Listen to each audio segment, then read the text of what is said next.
Talia sat stiffly next to Damon and observed him while he held her hand, the same one he helped earlier that morning.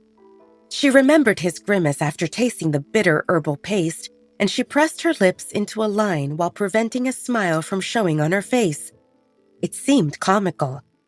She never thought that an alpha could appear so childish. "Look how well it's healing.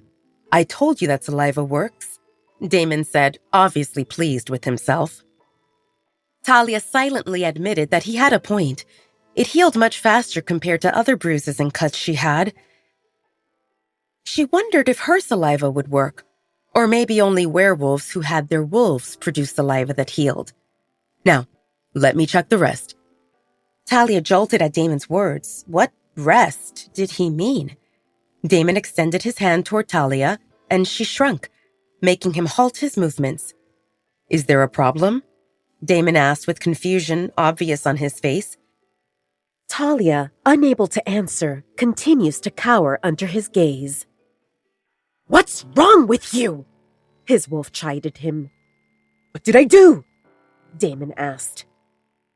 "Wipe that grin off your face! You are scaring the girl again!"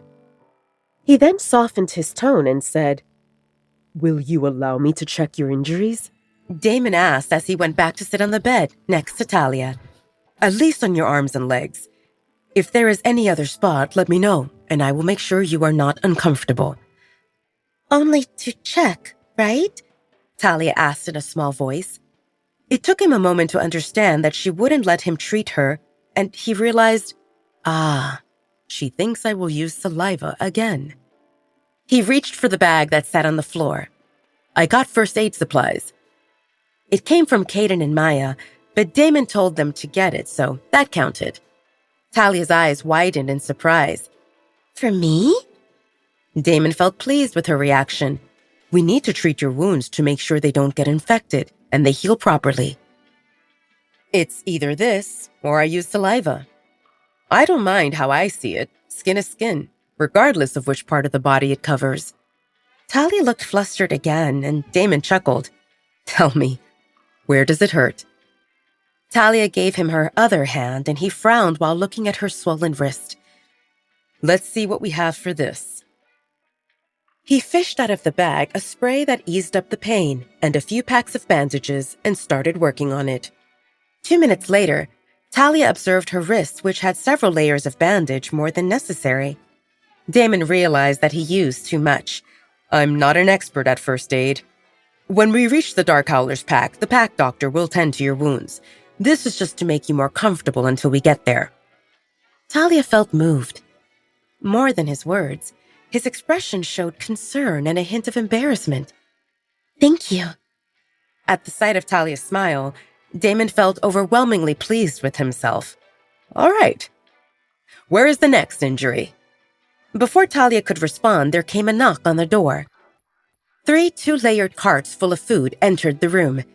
He wanted to treat the rest of her wounds, but he saw Talia staring at the food. "Let's eat first," Damon said. "See what is here and pick what you want." Talia's eyes opened wide and she swallowed hard. The delicious smell reminded her how hungry she felt, and she felt embarrassed when her tummy rumbled loudly. Talia licked her lips, hoping that she didn't drool. "Anything I want?" she asked while looking at Damon apprehensively. Damon's heart cracked a little, and he tried to suppress sadness and frustration that swelled inside him. He couldn't imagine what she went through to feel so happy about simple food items this hotel offered, and he wanted to return to the Red Moon Pack and confront them. How dare they neglect her? "Anything you want," Damon confirmed, and his words applied to more than the food in front of her. He would give her whatever she wanted, as long as he could see her smile. Under one condition.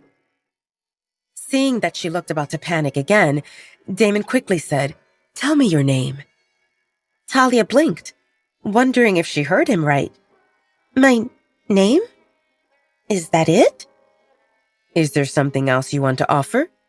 Damon asked teasingly, and he chuckled when Talia shook her head fervently. "Well, we've been together since morning, and I don't know how to call you. Hey, is not appropriate." She knew that he referred to how she called him Hay, twice. "Talia." "Talia," Damon repeated, pleased how her name rolled off his tongue. "Talia." "Talia," he said a few more times, and he thought that it sounded delicate and elegant, just like the woman in front of him.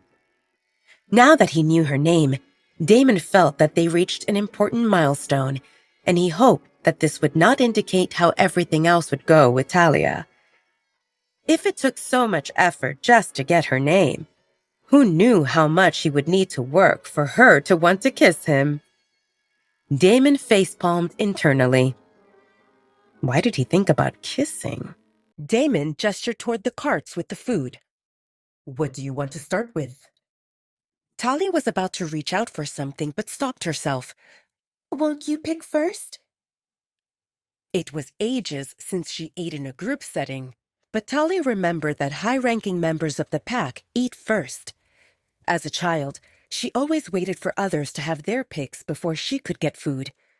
And even if everyone had food in front of them, no one dared to eat before Alpha. And she was with one big, scary Alpha in the room right now. Damon shook his head in disapproval.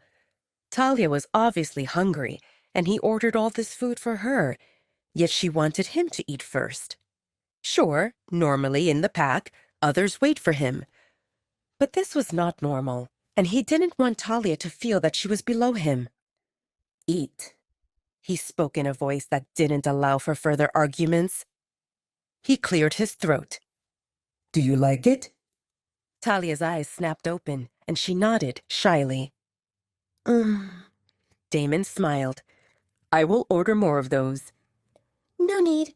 There is so much food. Won't you eat also?" Damon was surprised. She was obviously starving, yet she was concerned about him. Silly girl. He put the fork in his mouth and finished the half of the sausage that was there. Damon scooped some scrambled eggs and fed Talia, and then he got scrambled eggs for himself.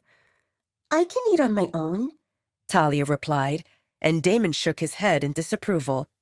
"I don't want to make your injuries worse. Take it easy until my pack doctor says you are fine, okay?" Talia exhaled helplessly, but she was touched by his concern. She wanted to bring up the point that there is no need for them to share a fork, but she didn't want to appear whiny and complain. Bite by bite, Damon fed them in turns, and they ate in silence. He had a million questions he didn't know how to ask. Who is she? How did she find herself in the Red Moon Pack? How did she end up in the attic? But Damon kept those questions for himself, content that Talia was with him and that he could take care of her. The only thing that could make this better, in Damon's opinion, is if she could sit in his lap. Talia had a million questions she didn't dare to ask. Why did he help her escape? Why was he treating her kindly? Is he really taking her to his pack? He promised her a room, food, and a doctor. Is it really that easy? But Talia kept those questions for herself, content with all the food that entered her system. The only thing that could make this better, in Talia's opinion, is if she could put some clothes on. Eventually, she reached capacity. "I'm full." Damon frowned. "Really? You barely ate. You are eating like a mouse." An adorable mouse. "There is no need to hold back in front of me. Please don't hold back anything in front of me. Or is it that you don't like it? I will order something else." "I'm not holding back. This is the most I've eaten in years. Any more and I might have a tummy ache. It was delicious, and I thank you for everything." Damon exhaled helplessly and placed the bacon piece back on the plate. Talia was alarmed. Why did it sound like he was planning to make her gain weight so that he can eat her? Is he a cannibal? Well, that would explain a thing or two why they took her out of the Red Moon Pack in such a secretive way. If they eat her, no one will notice her missing. Talia felt like crying. Unaware of Talia's internal turmoil, Damon pushed the carts with food further away, and he kneeled in front of her. Please subscribe to the Pocket FM YouTube channel and press the bell icon for instant notification. Check out our channel for more such exciting shows.